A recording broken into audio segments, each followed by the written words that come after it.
welcome back to my channel. Today's video is going to be kind of throwing it back. Well, not really throwing it back because that is generally what my channel is about, but obviously this year it's not really been that much about that because I'm not at university, but doing a sort of productivity related video and how to be productive and how to sort of, I don't know, make the most out of your time in lockdown, but also realise that you don't need to be doing something every second of the day sort of video.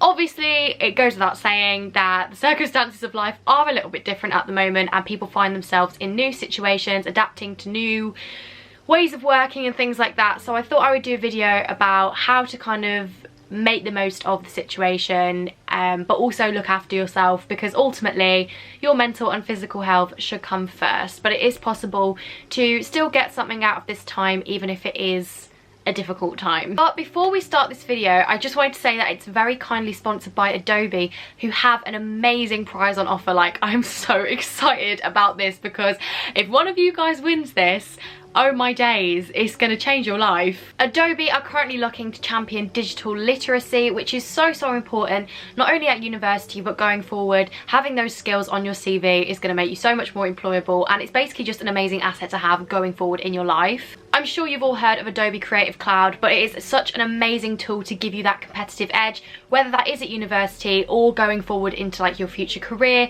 to land you that dream grad job, to get you that dream placement, anything really. The stage is yours.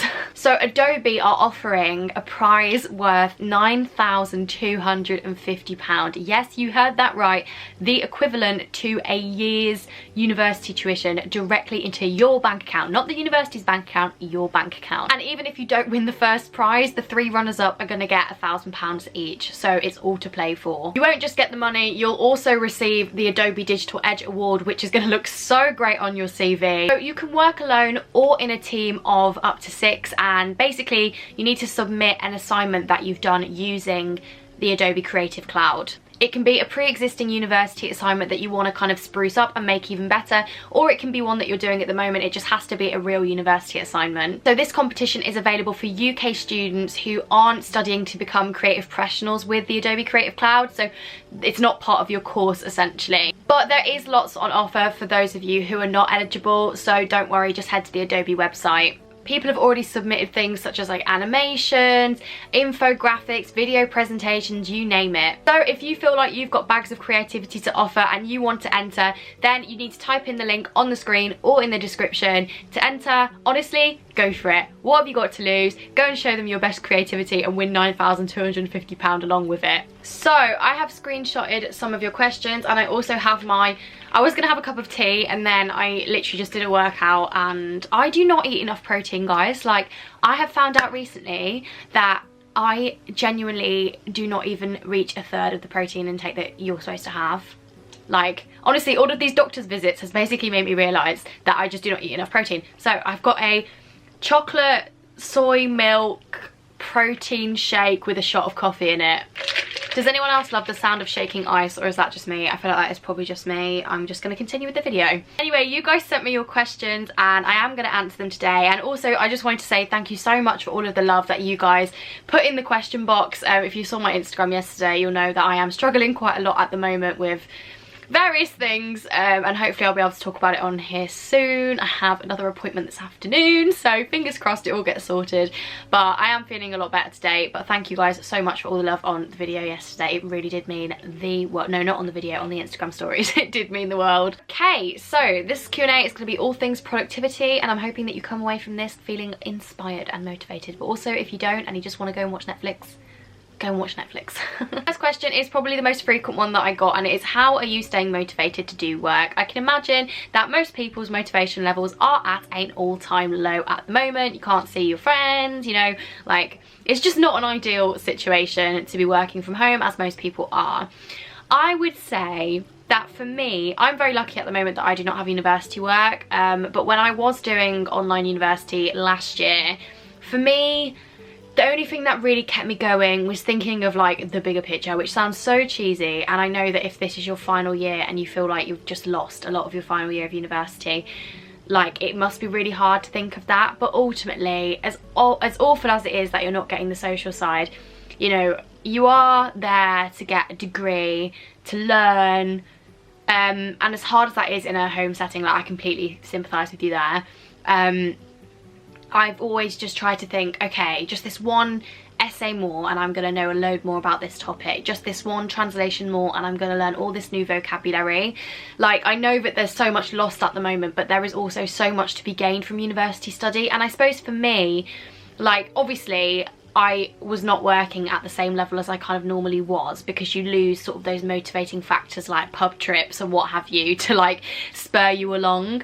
But ultimately for me, I would say that I found university work to a degree like a really good way to take my mind off current circumstances. I'm not trying to say that you should be working all the time, but I really did just kind of like plan a set part of my day that was going to be for university work, and I really did try to adhere to that. So whether mornings are better for you, afternoons are better for you, evenings are better for you, make sure you have, say if you split your day into 3, I would always like have 2 of those slots where everything's fair play. I had like YouTube things to do, Meridian things to do, university things to do, and then I'd have 1 slot that was completely free, like completely my time. So for me that was always the evening. I've always been someone that likes to have the evenings off, but if you work better in the evenings then of course you could change that. And for me, honestly, that was really, really helpful because it allowed me to switch off, reset and get back up for next day. But ultimately there are going to be days at the moment where you have the motivation of a, I don't know what's not motivated, like a sloth. You have the motivation of a sloth, you don't want to get out of bed. And I know that sometimes it's easier said than done to just take a day off because if you've got a deadline or something, but generally if you can even just take an hour off, 2 hours off, reset, refocus, do something that makes you happy, go for a walk, play an instrument, watch one of your favourite films, recharge, reset, come back to the centre, and just know that this is temporary. You know, motivation is hard at the best of times, but it is temporary. We will get through this together. Brighter days are coming. Think of even last year, the summer was actually relatively nice, you know, with the weather, better weather comes better days, comes better prospects. We can do this, and you can do this. This is my message to you. You can do this, you've got this, and think about it. I know that there are lost experiences, but imagine how proud you'll be of yourself when you come out of all of this with a degree. You can say that you have got a degree. That is such an achievement, and you should be so proud of yourself for even working towards that in these times. So just keep going and think about, although yes, university is not just about the qualification, that's one thing that you can still achieve during this time. Wow, that was really long, and I feel like there was so much more. Do you know when you feel like there's so much more that you want to say but you just can't get it out? That was kind of the vibe with that question. The next one is, I'm struggling with feeling tired a lot. How have you sort of coped with that? I struggled a lot with this, especially sort of like over the Christmas period. I think the combination of bad weather, it generally, when it's dark and rainy outside, it's really, really hard to stay motivated. I completely relate to that. B, external circumstances, which I'm not just going to keep saying because you guys know what I'm talking about. And C, just general seasonal changes in your body and the way that you work can make you so tired. I was struggling with it so much, and I hate to say it, I really do hate to say it, the one thing that has given me a lot more energy has been exercise. And I know that everyone's like, oh, I've got so much other things to do, like I do not have time. That is always me. I am always that person. But I have started to make time in my day for a workout and a walk. You do not have to do the workout bit, literally not at all.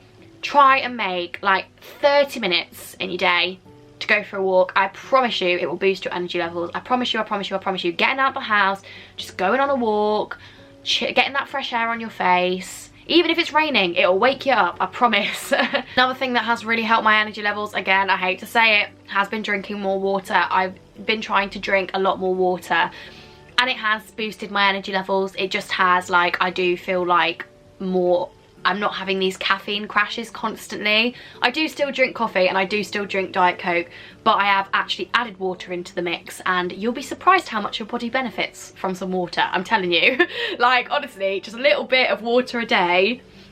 Get yourself a cup and like just try and aim to drink like 3 of those cups a day, and I promise you it will make a difference. Like, sometimes I just forget to do it, you know, so set a reminder on your phone, and if you don't like water that much, add some squash to it, like whatever, but water does also really help. And the final thing I hate to say, but it is ultimately true, sorry, I've got an ice cube in my mouth, hold on, let me just melt it, is that you need to get enough sleep. And look, Again, I feel like the 3 pieces of advice I've just given you are just the ones that you don't want to hear, because I am the same. It is hard when you're doing university or when you're doing online school to keep up with exercising and sleeping and drinking lots of water, I know. But please trust me when I say that when you do it, you will feel better for it. Like 1 hour less of studying a day because you're focusing on exercising will help you so much. Like, and one thing that I am trying to do a lot more now is go off my phone just before I sleep, because I sleep so much better when I've not been on TikTok. And also, when you're on TikTok, you will be on TikTok for years, for decades, and then it'll be like 3 in the morning and you're still watching TikTok. So I've put the bedtime setting on my phone where at 11 o'clock all of the apps kind of like shut and all I can access is Spotify to listen to music or podcasts, and I have found that it's really helped if you don't turn it off. So yeah, basically try and exercise a little bit. Even if you literally, I'm gonna tell you about a walking workout later on in this video. You just do a really quick home workout, like a walking workout, like a steps challenge once a day. You don't even need to get changed. Like, you don't even need to break a sweat. Just get some movement. Drink a little bit more water. Don't stop drinking the things that you like drinking, but drink a bit more water and sleep more. And I tell you, that will actually help. More so than any caffeine pill or coffee is gonna, honestly. Believe me, I've been there, done that, got the t-shirt. Someone has said, do you feel like you can't do as much work at the moment? I literally want to say, honestly, seriously people, do not expect yourself to be doing what you would assume is your default level at the moment, please. Oh my days, like I literally do not think that anyone can expect that of themselves. We are 10 months in now. You just need to remember that life is different, your life is different. You do not have access to many of the things that you would normally have, and so you are not going to be working in the way that you normally would. I am definitely not at my peak productivity in literally no way, shape or form. My peak productivity was like A-levels, first year of uni, right? At the moment, I'm lucky if I get like a couple of hours done in the day sometimes, do you know what I mean? But that's okay and that's normal, and prioritise your health and your well-being, and the productivity will come with that. I honestly cannot stress to you enough that when I started doing the things I've just said, and just generally just being more mindful of myself and how I was feeling each day, I feel like I'm not burning the candle at both ends. I'm burning a candle for sure, but am I burning it at both ends? No, because I am nourishing myself and I'm eating a bit better, just sleeping a bit better. Like yesterday, for example, as I said, I was not doing great. I could tell I wasn't doing great, so I just didn't film. And I made a list for today, so I didn't feel like I was completely aimless, and then I just relaxed and I did things that I enjoyed, and it helped, and I feel a lot better today. And I imagine if I'd have tried to push through yesterday so I can get the normal amount of work done, it wouldn't have helped me. So I would say, genuinely, do not expect yourself to be at your peak at the moment. Also, it's winter. No one's at their productivity peak in these months of the year. These are the worst months of the year for productivity in my mind. Honestly, I always struggle the most in like December, January, February, let alone this December, January, February. So don't worry. Also, the lack of variety in your study space is probably also meaning that you just don't want to do as much, which I'll come to in a bit, but that's all, like, it's all out of your control, and just do what you can. Do what you can, and you're doing great. You really are. This is literally so good. Like, it's like a chocolate milkshake. It is basically a chocolate milkshake. A chocolate vanilla milkshake. Oh, why did I not discover these before? Please, they're so great. They are literally so great. The next question is, what are your favourite things to do to relax? Relaxing is, can I just say, is just as important part of being productive as working. Without relaxing, I learnt this the hard way, believe me. Without relaxing, without taking days off, weeks off, months off, whatever you, do you know what I mean? Like, obviously, like if you're at uni, you can't take a month off, but taking time off when you can is as important as the work. If anything, you getting the healthy balance between relaxing and working will improve your work. I'll take this as an example. Year 12, I did not relax. I didn't have no social life, but I would turn things down to work. I was just constantly on Oxford mode, like A-level mode. I just overdid it. And I did well in my AS levels, you know, I got 4 A's, but like at what cost, do you know what I mean? I was pretty miserable. I actually took my foot off the gas a little bit in year 13. I made more time for my friends, I made more time for other things that I enjoy. I started doing that take the evening off policy on the weekends and in study leave. Obviously when you're in school it's kind of more difficult to do that because you need to do your homework in the evenings, and I did better. I did way better in my, I got the top grades, but like even more so, if you know what I mean. So I got the top grades in year 12, but at a great mental cost. Whereas I still did well when I relaxed a little bit in my second year of A-levels. I did better because I relaxed. And again, I can give you another example. My first year of university, things were not going well for me personally in my first year of university. And so I just worked and worked and worked and worked and worked and worked, especially in the last term. Oh my days, I just did not stop. Was not healthy. And I did very well in my first year exams. Like, if you watch my channel, you'll know. But all the year, something was just not quite right with my work, you know? Second year, I went in, I was like, I don't care. I'm gonna have fun this year. Obviously that kind of went a bit haywire towards the end, but the first 2 terms, I was going out, I was having fun, I was just living my best life. If a talk came up I wanted to go to, I went. If I wanted to have an evening watch Netflix, I did. And my reports just got better. They were like, Eve is so much more relaxed. Eve like has really let her creative passions come out because I relaxed. So anyway, that was not what you asked. You didn't ask why you should relax. You just asked what your favourite things to do were to relax. But I cannot stress to you enough, carving out a set period of your day where you are relaxing or doing things that are not work is just as important as the period of your day that you spend working, if not more important. Seriously. Please take this message from this video. My favourite things to do to relax are Netflix. I love watching Netflix. Like, everyone loves watching Netflix. I love watching YouTube. I love watching Ellie Darby. Just chatty, chilled vlogs from people like Grackle, Ellie Darby, James and Caris. Molly as well. I love watching Molly's videos. Just general, really relaxed vlogs that have got nothing to do with productivity. And I'm not saying don't watch study videos because they're useful. But seriously, in the evening, I just want to watch a video of somebody going on a nice dog walk, having a hot chocolate and chilling. I love it. I literally love it. I have a cup of tea, I have a biscuit, and I just watch a really long, chatty vlog. So while as vlogs are also great, I feel like we've come full circle that I've actually started watching Zoe again. But yeah, I love watching a chilled vlog. Love having a bath. I love going on walks. I find walks so relaxing. I put on one of my favourite podcasts. I've recently been enjoying Shagged, Married, Annoyed, thanks to Molly. And I just chill and just go on a nice little wander. I love doing that. And I love having, did I say a bath? I think I did say a bath. So those are mainly the things that I like doing to relax. Or just listening to some music. It's also great. Also love. So the next one is how to give yourself things to look forward to when all the days are the same. This obviously is a big yes at the moment, but it also is actually a problem when you're on study leave, in normal times, or just generally when you're working towards a big exam.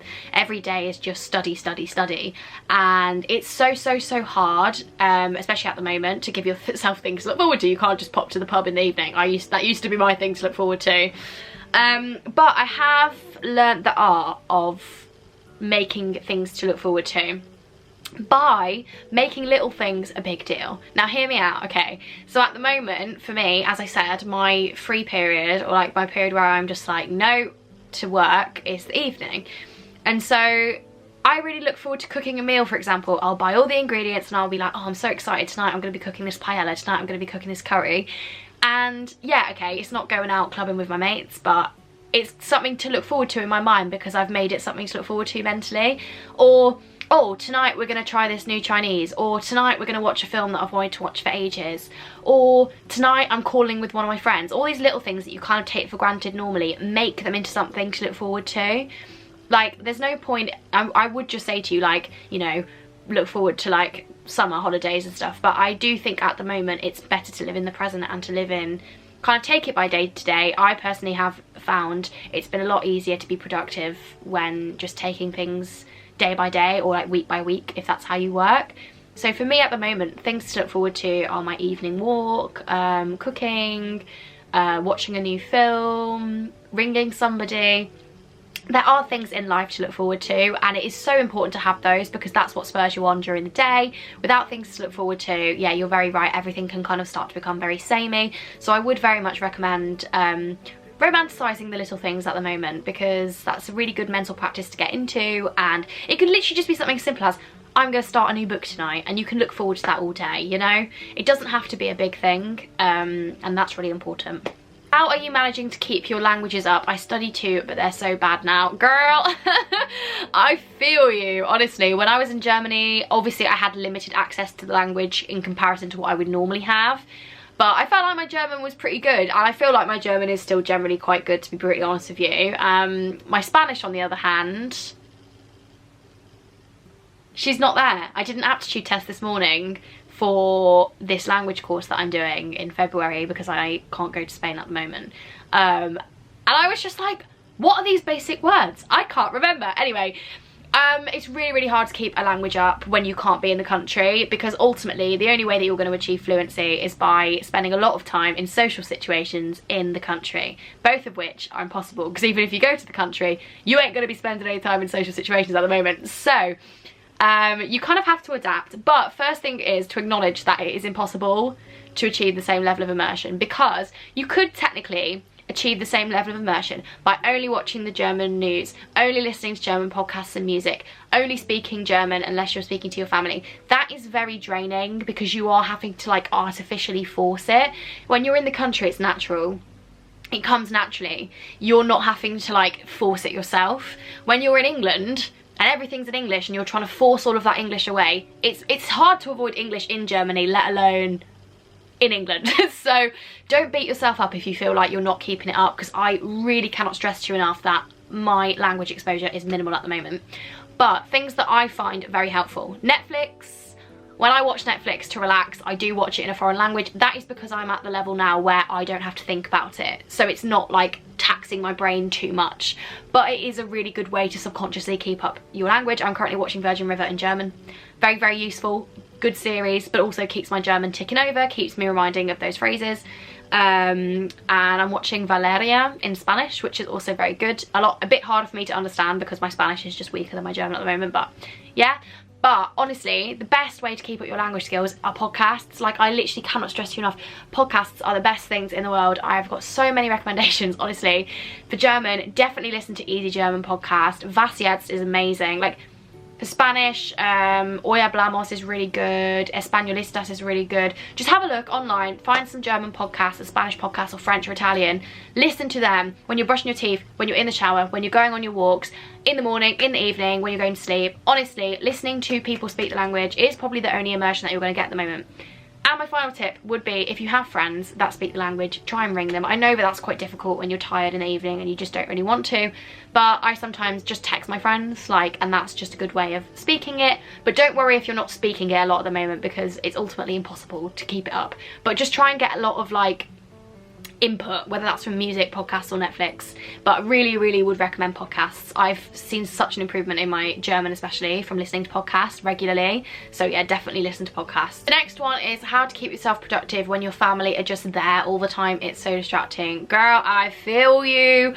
I feel like a lot of you will have got used to independent living at uni, have gotten used to being able to get up when you want to get up, go out when you want to go out, like work when you need to work, shower when you want to shower.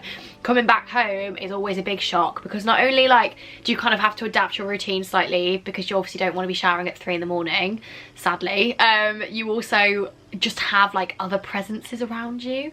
I struggle with that the most personally. Like, I'm just trying to get on with some work and I just hate like loitering or just like distractions, disruptions. It's not cute. So ultimately, the best way to get around this is to have a conversation with whoever you're living with and say, look, this is the situation, this is what I'm used to, these are the circumstances that I work under best. Ideally, I would be in a library where it's silent and I've got no distractions, but I am having to work in my room, in the study, wherever you're working. I would be really, really appreciative if you could be more mindful of the fact that I'm easily distracted, or I would be really appreciative if you could knock before you come in, or you can even just be like, I know it sounds really horrible, but this is kind of how it worked for my family. Like, I just said to my mom when I was studying, especially like when I was doing online uni last year, I wrote a timetable like out. I printed it out and I put it on my door, and I said, please just don't come in those hours, because I know that the stress when you're on a Zoom call and somebody comes in. And she was like, no, I completely get it. And she did the same with her meetings, and we all just kind of adapted to making sure that we stayed out of each other's way, generally from 9 to 5. Obviously you don't have to ask your parents to like tiptoe and not make a noise, but just tell them that you're struggling with it a little bit, and I'm sure they'll be understanding. Also would recommend getting some noise cancelling headphones. I have some like Beats, I think, that are just really helpful in that respect, like to just completely block out all sound. You can get them relatively cheap, and I would definitely recommend that, because that also, I struggle a lot with sounds in my periphery, and having noise cancelling headphones really helps with that. So I hope that those tips are useful in that respect. The next one is how to switch up your workspace without leaving the house. This is also really super difficult. I know that a lot of you probably don't have like a study or an office, and if you do have a study or an office, I'm sure one of your parents is probably using it at the moment to work from home. So I would say that this requires like a bit of inventiveness. So sometimes, like, my sister's currently staying at my dad's, and so I do sometimes literally just go and sit in my sister's room. I also sometimes just ask my mum if I can go and work in her room for a bit. I've worked on the bathroom floor before, I've worked on the landing, I've worked in the living room, I've worked everywhere that there is to work. I find that just trying to be inventive with it and change your scenery is really important. You know that I'm normally like, don't work from bed, but ultimately at the moment I know that that's probably quite hard. So just try and set yourself a challenge, and just try as many places in the house until you find one that you like, and switch it up regularly. So my desk has currently got my vinyl player on, which means that I don't really sit at my desk that much, but I do sometimes work at my desk, sometimes the bed, sometimes in my sister's room. I try and like do it a little bit differently every day, because it's just really good to get some variety. But I know that obviously like normally variety would be like going to the library, going to the cafe. I'm such a cafe worker. I work best in a cafe with like ambient noise, but like not like, do you know what I mean? Like not like family noise, just like cafe noise. So it is really difficult. I do appreciate that, but try and be inventive. I'm pretty sure Holly Gabrielle did a video recently where she was like working in different places in her house. So like try and do something like that. Set yourself a challenge to work somewhere different, even if it is literally just sitting on the floor at the other side of your room for a little bit. Just mix it up. Oh, just dropped my phone. But just mix it up, people. The next one is kind of to do with productivity, I suppose, like in terms of fitness. So someone has said like how to sort of be productive with like exercise, what are your favourite YouTube workouts, how to be productive in that sense. And this is also a really important part of like productivity. Is not just getting up and bashing out 8 hours of work a day. That's not what it is. You going to bed at night and trying to measure how productive you've been, which I mean you shouldn't really do anyway, but I do it all the time, so I know that you guys probably do too, is not just how many hours of study you've got in. It's how well you've looked after yourself, like how much time you've taken out for yourself. Have you worked on your personal goals? Have you nourished your body and your mind, basically? And for me now, I get a lot more solace out of measuring my day in, have I done some exercise that day to make me feel better, to get those endorphins out? Have I eaten like good foods, you know? And if I haven't eaten good foods, it's also fine because everybody likes takeaway. But I just mean, have I looked after myself holistically, you know? So fitness is also a really important part of that. And I'm not saying, this is in no way me saying you need to start a really strict workout regimen at the moment. Like, you literally do not need to. And I know that if you've got online university, like, who has the time? Not me, right? So don't beat yourself up if you're not doing like Chloe Ting's 2 weeks red every single day. I would say that just generally try and go for a walk though. Please just try and go for a walk like 5 out of 7 days a week. It will make a difference. It doesn't have to be long. It can literally just be 3 laps around the block. Just get them legs moving or anything like that. But in terms of workout recommendations, I have so many. So my favourite one, and the one that I was talking about with walking, is a low intensity but very doable and very like effective workout, are the Leslie Sansone, I think her name is, Leslie Sansone, walking workouts. And she just does like power walking, basically, brisk walking, some side steps, kicks. Like, you can do it with a very small amount of space. You can do it without having to like put workout gear on if you don't want to. For me personally, when I want to get my steps up but the weather is bleak and I don't fancy going for a walk, or if I just can't really be bothered to do like a workout, perfect. You can do like a 10-minute one, 20-minute. She has like 50-minute ones that can get, honestly, like if you do like the 50-minute one and a 30-minute one, you'll get you 10,000 steps.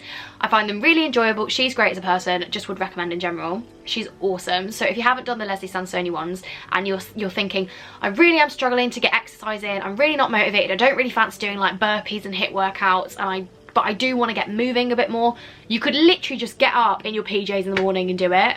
I tell you now, put it on your TV, put it on your laptop and just do it. Let me know if that works for you guys, because honestly, getting that little bit of exercise in, even if you just do the 20-minute one, amazing. But for those of you who want something a bit more intense, I absolutely love Pamela Reif's videos. Honestly, her happy cardio one that she did a couple of weeks ago, I've done like 6 times. I love it so much. I just love Pamela Reif in general, and I found out she was German. I don't know why I didn't click with the name that she was German, but she's awesome. I really like Natasha Oceanis. I don't know how you pronounce her name, but she has very good workouts. Liv, my friend Liv Rook, you have to go and subscribe to her. Please do go and subscribe if you haven't already, because she's just recently relaunched her channel to do with like fitness, and she does such amazing like accessible workouts, and they're not like really intimidating. That she's made them really, really open and easy, and she's also just great as a person. So go and follow her, because you just should. And who else have I missed? I'm not a big fan of Chloe Ting, just because it's too much for me. I do like Blogilates. Shoot me, but I do like Blogilates. And also really like Rachel Goulotta. She's like really underrated, but she has such good workouts, and they're very like aesthetic, and the rests are always very cute, and she has like graphics, and basically just really like her videos as well. So I think those are probably the top ones that I use. And I also like a bit of Pop Sugar occasionally, don't we all though? And last one is, what is the best time of day to go for a walk to maximise productivity? I don't think there is a best time. I think you should definitely go when you think. I think a lot of people like to go at lunchtime because it's kind of like a break from their work. A lot of people like to go in the morning to set them up for the day. For me personally, I like to do my exercise in the morning, but I really love going on a walk like at sunset. So at the moment that's kind of like 4-ish. I just love it when there's less people in the park and the sun is setting, and especially with the snow, it's been looking super, super pretty. Also a good way to just sort of get the rest of your steps in for the day, get out after you've finished working. Like say if you finish working at 5, like go for a walk. Obviously I'm not encouraging you to walk in the dark by yourself, but if you're going with your family or something, then I do think the evening is a really nice time to like reset. As well, like say if you've got your 2 segments of the day in the morning where you're working loads, then you go for a walk and then you come back, you've kind of got a division between the work and the chill, you know? So I would say personally my favourite time of day to go on a walk is sunset, but that's a personal thing for sure. Anyway, as per usual, I have spoken for Absolute England, and my energy levels are flagging somewhat, so I'm gonna end this video here. Thank you so much for watching. I hope it was useful. I feel like I was just spurting a lot of advice out, and I'm not sure if much of it was any good. Just want to say, you've got this, you can do this, we'll get through this, and just keep hustling, but also look after yourselves. Thank you so much to Adobe for sponsoring this video. If you would like to enter to win £9,250, then I'll put all the details you need to enter down below. And yeah, I'll see you very soon with a new video. Thanks for watching, guys. Bye!